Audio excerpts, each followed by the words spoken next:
Hello, everyone. This is Nicholas Whitfield. Normally, I have my snarky comedic vlog, but I just found out that one of my childhood heroes, believe it or not, passed away, and that was Harold Ramis.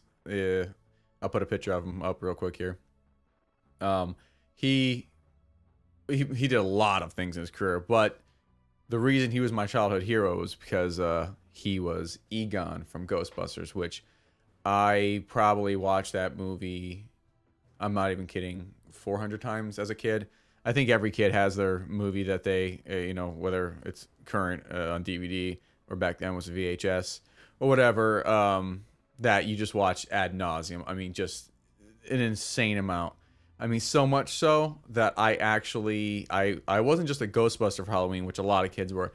I specifically was Egon. Cut to the picture right here.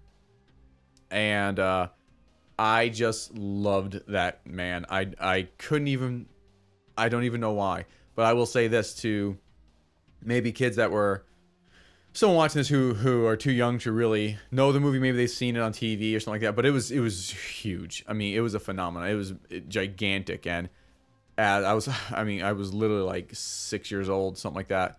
5 or 6. I don't even remember now, to be honest, with the exact age I was. I was very young. But I still have the vibe of that movie in my head, and it was creepy. Like I said, it was not that creepy now, but as a kid it was. But yet it had all these people who I knew and really liked as a kid. My mom was a big fan of SNL and SCTV, and all those people except Ernie Hudson, who was Winston Zedmore. I know all their names, so I'm just, yeah. And then as I got older, I realized how much other stuff he had done. Caddyshack and the National Lampoon Vacation, the first one, which is one of the best movies ever. Stripes, and Bedazzled, which I really like, he directed, and Multiplicity. Analyze This, still one of my favorite movies of all time. I mean, just phenomenal. So funny, so talented.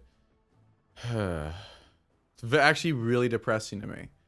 I know it seems odd. I mean, I think this sounds really dramatic, but he was like, I kind of like vicariously had my father through him, because my dad left at a very young age. And so I gravitated to certain guys, celebrities or athletes, something. He was one of them. He was the original cool nerd that I can, at least as far as I remember. Long before Big Bang Theory and all these other people came along who ended up being the cool nerds. He was. I mean, he was definitely a cool nerd, and that's something that it's just always stuck with me. And yeah, to see that he passed away, it's tough, because as you get older, time goes on, that stuff happens. But this is one of the first. I mean, there's been a lot of musicians and other actors and people in my life who have passed away, who were either important to me or just someone who was iconic, or someone I really liked or enjoyed their work, or just someone who makes me remember back to a different time. And that's definitely him. He reminds me of my childhood, which was a little rough at times, but nevertheless, I remember the good stuff from it, and that was definitely one. And I think everyone has that moment, whether you've had it or not yet. It will happen, that someone who you were such a fan of, and it was just such a big part. Maybe you had posters of them on your wall when you were a kid or as an adult. And then when they die, it's yeah, it sticks with you a little bit.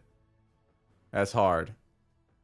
So I just wanted to pay tribute, and this isn't just lip service here. I mean, I really am. Yeah. Saddened by it. I was really, I mean, ask any of my family.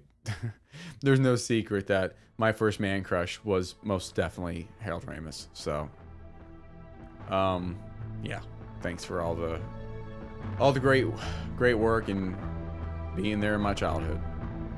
Rest in peace.